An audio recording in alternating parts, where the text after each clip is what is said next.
My friend Michael asked recently, can sessions exist without listeners? Well, when Irish musicians meet up for tunes, I think it's for the enjoyment of the music, of course, right? The fun of hanging out and playing music together.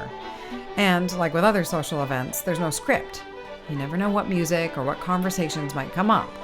Irish tunes are learned and played by heart, and in a music session, players start their favorites. The chat between the tunes layers into the music, and it sparks these memories and associations of other tunes. And the group hang colors the music, and the music sets a mood, and that can affect the social interactions. In a public session, like in an Irish pub, I do think that the musicians can help set a mood, and so does everybody else in the bar, whether they're listening, paying attention to the music, loving it, or not. So the regulars might hang out at the bar and joke around with the staff and with any newcomers. Maybe they're watching a sports match on the TV above the bar, with subtitles if there's a session in the corner. And then the punters who enjoy the tunes and who really want to soak up the atmosphere surrounding the session might move closer to the musicians. In Ireland, the term punter means somebody at a bar or at a sports match. It's kind of like customer.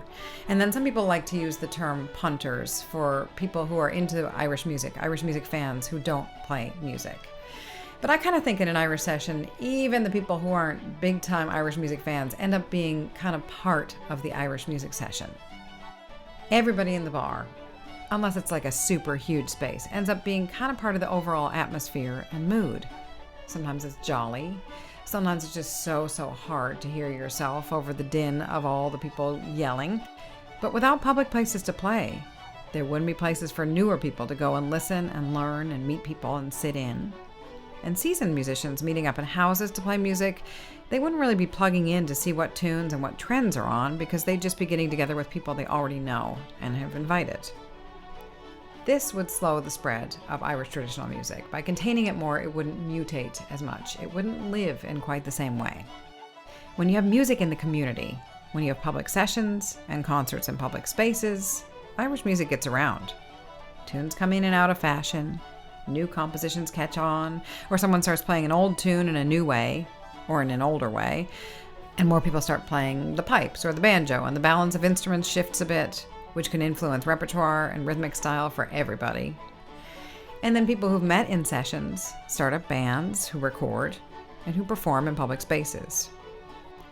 So can sessions exist without listeners? Can Irish music be played without an audience? Of course. Music in houses, house sessions, house parties are incredible, and it's usually quieter, and it's easy to get a seat, and the bathrooms are cleaner, usually.